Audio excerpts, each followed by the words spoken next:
The Baker family, Mark, Emily, young Emma, and little Tom, were starting over. Leaving the city behind, they sought peace, tranquility, a place to breathe. Their new home, a quaint, secluded town miles from the city's clamor. A fresh start, they hoped, in the heart of quiet countryside. Little did they know their fresh start held the chilling echoes of a dark past.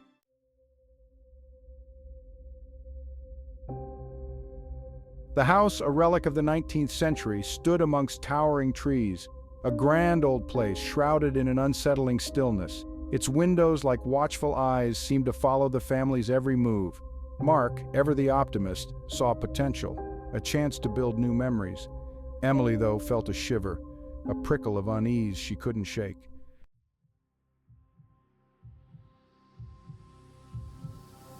Their first night was punctuated by the unsettling groan of the old house settling. Each creak of the floorboards, every sigh of the wind against the window panes, seemed amplified in the silence. Their new home was a storybook house, yes, but every story has its shadows. And in this house, the shadows whispered of secrets best left buried.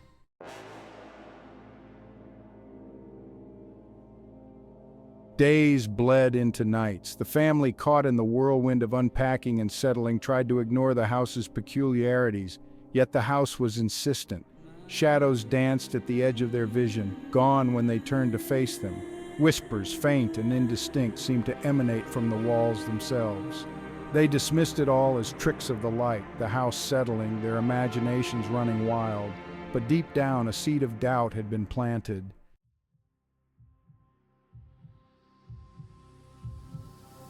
Section 2, The Mirror's Gaze. On the upper floor, in a room untouched, shrouded in dust sheets, hung a massive mirror. Its ornate frame, crafted from dark wood, was cold to the touch. Emily, drawn to it, felt a chill run down her spine each time she passed. The mirror seemed to watch, its reflection not quite mirroring the room as it should. It was as if something stood behind them, hidden in the glass's depths, observing their every move.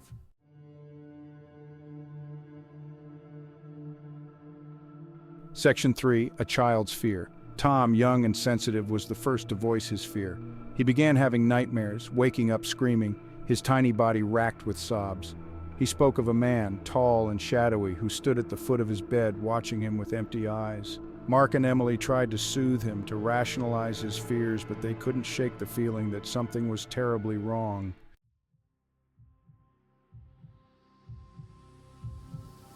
Section 4, The Unseen Guest.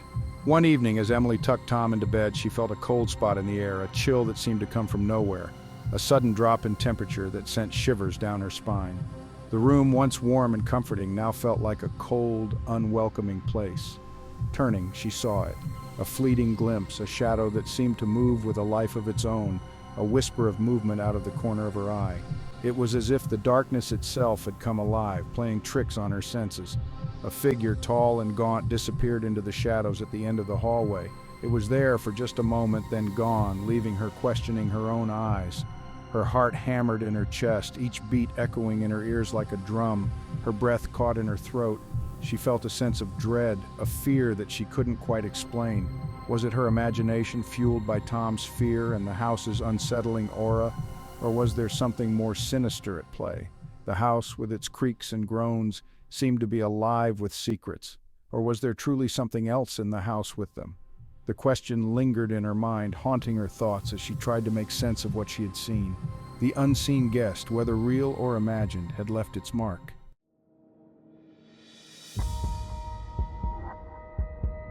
Life in the old house became a game of subtle terrors. A cup left on a table would be found overturned, its contents spilled across the floor. Footsteps echoed from the empty hallway above, heavy and deliberate, yet no one was there.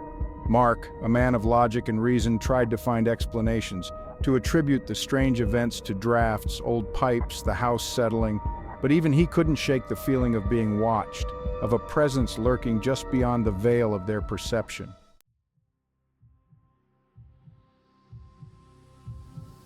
Sleep, once a refuge, became an ordeal. Emily would wake in the dead of night, heart pounding, a cold sweat slicking her skin. The feeling of being watched intensified, a palpable weight pressing down on her chest. She could hear it then, a soft, raspy breathing close to her ear sending shivers down her spine. She would lie there paralyzed by fear until the first rays of dawn pierced the darkness, bringing with them a fragile sense of safety.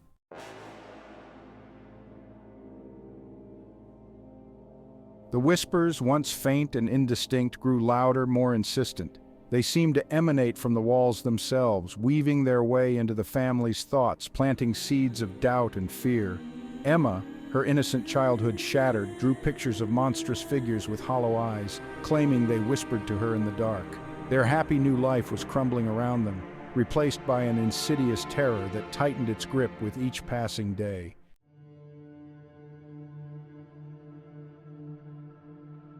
Section 4. Isolation and Fear.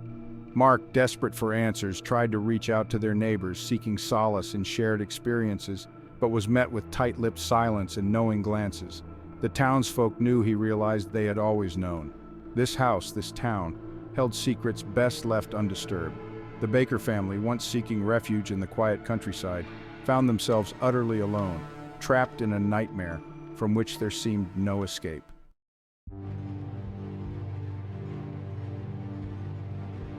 Section 1. The basement door.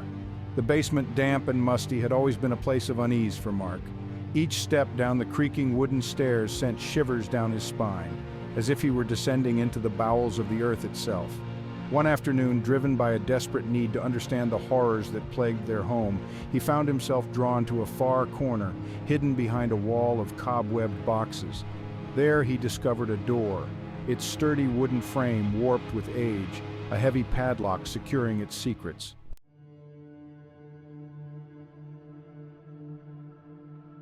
Section 2. A hidden room. For days, the locked door haunted Mark's waking thoughts. He could feel the weight of its secrets pressing down on him, the unseen horrors lurking behind its aged wood. Finally, unable to resist the pull any longer, he returned with a crowbar, the metal cold and unforgiving in his trembling hands. With a groan of protest, the lock yielded, the door swinging inward with a chilling sigh. The air inside was stagnant, heavy with the weight of forgotten things.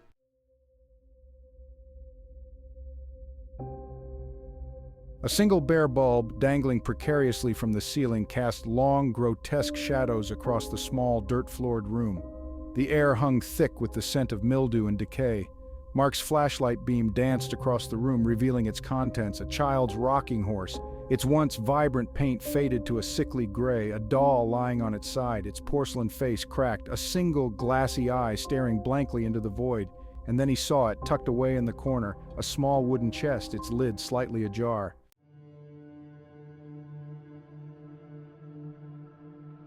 Inside the chest, nestled amongst yellowed lace and dried flowers, lay a stack of papers, their edges brittle with age. With trembling hands, Mark lifted them out, his heart pounding in his chest. As he read, the blood ran cold in his veins.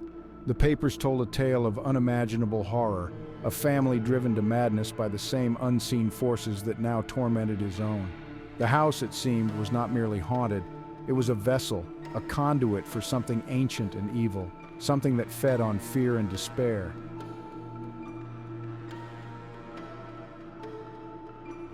The discovery of the chest and its dreadful contents marked a turning point.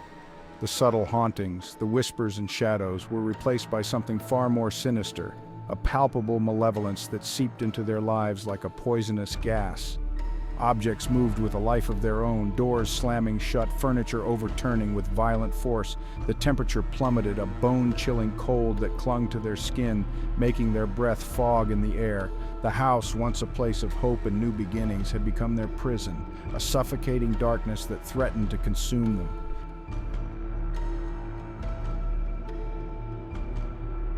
Then, one terrifying evening, Emma vanished. One minute she was there, playing with her dolls in the living room, and the next she was gone, vanished without a trace. Panic seized them, a raw, primal fear that clawed at their throats, making it impossible to breathe. They searched frantically, their calls for Emma echoing through the empty house, each unanswered cry amplifying their terror.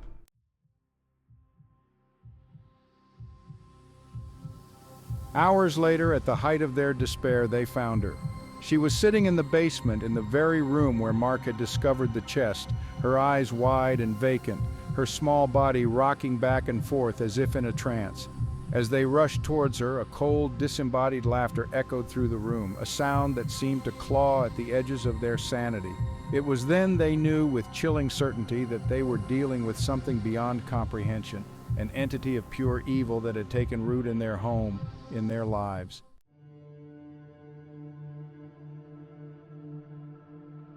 Panic gave way to a desperate need to escape. They had to get out to flee the clutches of this nightmare, but the house had other plans.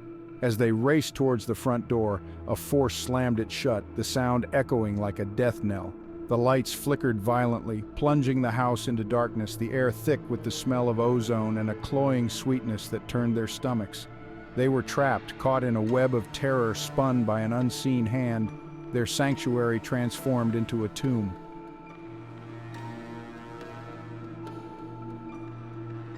The Bakers huddled together, their combined breaths shallow and panicked. The room was cloaked in darkness, shadows dancing on the walls as if mocking their fear. Every creak of the old house seemed amplified, each sound a potential threat. Mark, his heart pounding against his ribs, threw his weight against the front door. It wouldn't budge. The door felt like it was made of solid iron, unyielding and immovable. He could feel the sweat trickling down his back, his muscles straining with the effort. The laughter echoed again, closer now, seeming to come from the very walls themselves. It was a chilling sound, one that sent shivers down their spines. The house seemed alive, its malevolent presence growing stronger with each passing second. Emma whimpered, clutching at her mother's skirt. Her small frame trembled with fear, her eyes wide and filled with tears. She buried her face in her mother's dress, seeking comfort in the familiar fabric. They were out of time. The clock on the wall ticked ominously, each second a reminder of their dwindling chances. The air was thick with tension, every heartbeat echoing like a drum in their ears. Mark, his eyes darting around the room, spotted a window. It was their only chance. His mind raced, calculating the risks and the slim possibility of success. But there was no other option. It was their only chance. The window, though small, offered a glimmer of hope. It was a potential escape route, a way out of this nightmare. He grabbed a heavy candlestick from the mantelpiece, its silver glinting ominously in the flickering light. The weight of it felt reassuring in his hand, a tool that could break their way to freedom. With a desperate prayer, he hurled it at the window. The force of the throw was fueled by sheer desperation, every ounce of his strength behind it. The glass shattered, sending shards flying inward like icy daggers. The sound was deafening, a cacophony of breaking glass that seemed to pierce the very soul of the house. A blast of cold air swept into the room, carrying with it the scent of damp earth and something else, something ancient and evil. The mist that followed was thick and eerie, swirling around their feet like ghostly tendrils. There was no time for fear, no time for hesitation. They had to run. With the window now open, they scrambled towards it, each step a battle against the terror that threatened to paralyze them. The night outside was dark and foreboding, but it was their only hope. They had to escape, no matter the cost.